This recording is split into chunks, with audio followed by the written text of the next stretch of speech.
Em um país dividido pelo apartheid, um homem se levantou contra a opressão. Nelson Mandela, o nome que se tornou sinônimo de resistência e liderança. Vamos conhecer sua história. Vendo na imagem o Nelson Mandela, nascido em 18 de julho de 1918, em Mevezo, África do Sul. Mandela cresceu em uma família de tradição política e seu avô foi conselheiro do rei. Vendo na imagem de protesto e manifestações, Mandela se juntou ao Congresso Nacional Africano, CNA, para lutar contra o apartheid. Em 1944, fundou a Liga da Juventude. Em 1962, Mandela foi preso e condenado à prisão perpétua. Mas, mesmo na prisão, sua liderança e determinação inspiraram a luta contra o apartheid. Essa imagem foi onde Nelson Mandela ficou preso. Ao passar do tempo, há 27 anos, Mandela foi libertado em 1990. Em 1994, se tornou o primeiro presidente negro da África do Sul, liderando a transição para a democracia. Mandela deixou um legado de reconciliação e justiça. Recebeu o Prêmio Nobel da Paz em 1993. Sua história inspira gerações a lutar por igualdade e liberdade. Infância e juventude. Nelson Mandela nasceu em uma família da etnia Xhosa. Ele era o filho do chefe tribal Henry Mandela e foi criado nas tradições dos líderes africanos desde jovem. Mandela mostrou interesse pela educação e pela política, ingressando na Universidade da África do Sul, onde se formou em Direito. Ativismo político. Na década de 1940, Mandela se juntou ao Congresso Nacional Africano, entre aspas ANC, onde começou a lutar contra o regime do apartheid, um sistema racista que segregava a população sul-africana com base na cor da pele. Em 1952, ele coliderou a campanha da desobediência civil e participou da Conferência da Juventude em 1944. Prisão. Em 1961, após a repressão violenta das manifestações pacíficas, Mandela ajudou a fundar a ala armada da ANC, chamada Umkhonto we Sizwe. Ele foi preso em 1962 e condenado à prisão perpétua em 1964, durante o julgamento de Rivone. Passou 27 anos na prisão, principalmente na Ilha Robben. Libertação. A pressão internacional e os protestos dentro da África do Sul aumentaram ao longo dos anos. 1980, exigindo sua libertação em 11 de fevereiro de 1990, Mandela finalmente foi libertado. Sua saída da prisão foi um momento simbólico na luta contra o apartheid.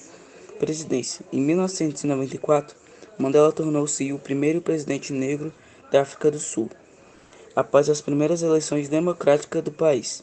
Durante seu governo, em 1999, ele promoveu a reconciliação entre as diferentes etnias sul-africanas e trabalhou para superar os legados do apartheid. Legado. Mandela recebeu diversos prêmios ao longo da vida, incluindo o Prêmio Nobel da Paz, em 1993, que dividiu com o então presidente sul-africano Frederick William de Klerk. Após deixar a presidência, ele continuou ativo em várias causas sociais e humanitárias. Nelson Mandela faleceu em 5 de dezembro de 2013, aos 95 anos. Seu legado perdura como símbolo global da luta pela igualdade e pelos direitos humanos. Mandela era um dos 13 filhos de Nkosi Conozekeme, a terceira esposa de seu pai. Na sua casa moravam também muitos outros meninos e dependentes da família. Seus pais eram analfabetos. Muitos influenciaram o jovem Mandela, seu primo Alexander Mandela e sua sobrinha, que apesar disto eram bem mais velha que ele, que certamente foram os primeiros de seu clã a se tornarem professores.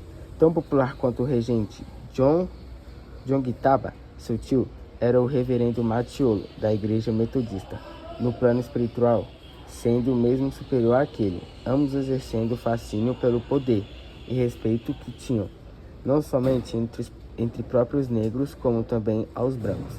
Somente mais tarde é que a figura dos chefes tribais foi mesmo questionada por Mandela.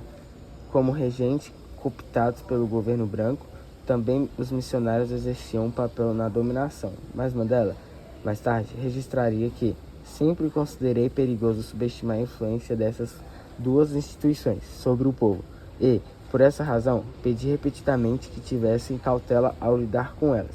Seu pai certamente foi acusado de deixar fugir um polho e, recebendo a citação da justiça dos brancos, recusou-se a comparecer, porque somente reconhecia a justiça tribal. Era um chefe local e conselheiro do regente sobre ele. Mandela recordou que era orgulhoso e rebelde, com um senso obstinado de justiça. Também detecta em mim. Mandela foi preparado pela família para ocupar um cargo de chefia tribal.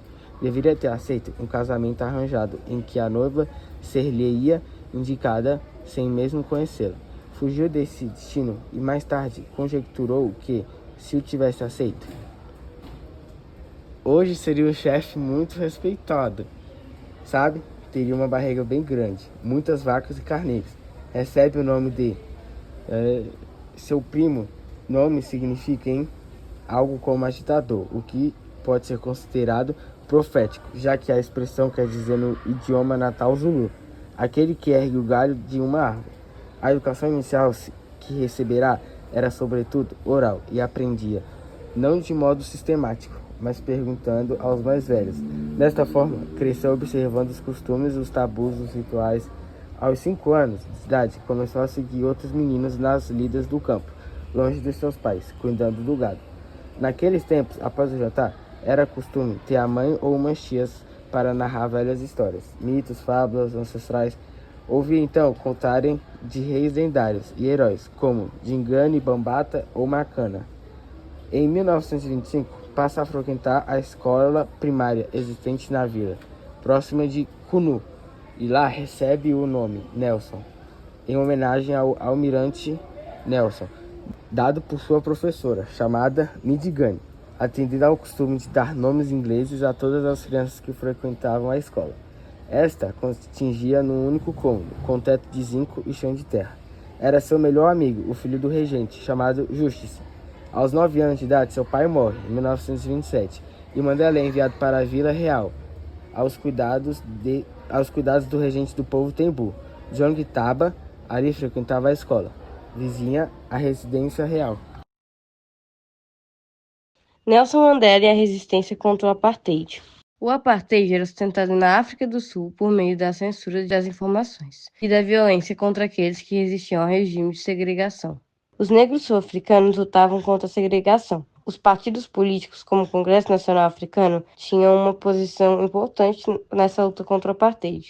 Um dos nomes mais importantes desse período foi Nelson Mandela, um advogado sul-africano. Tanto Mandela quanto o CNA defendiam que a resistência deveria ser por meio da desobediência civil, isto é, ações pacíficas que demonstravam insatisfação com a legislação segregacionista. Contudo, a violência do governo sul-africano e o massacre de Sharpeville, quando 69 negros foram assassinados pela polícia sul-africana, fizeram Mandela e o CNA abrirem mão dessa posição pacifista, passando a defender a resistência armada como uma forma de lutar contra o apartheid. A repressão do governo sul-africano fez o CNA ser banido do país. Nelson Mandela foi preso em 1962, passando 27 anos na cadeia, somente sendo liberado com a transição para o fim do apartheid.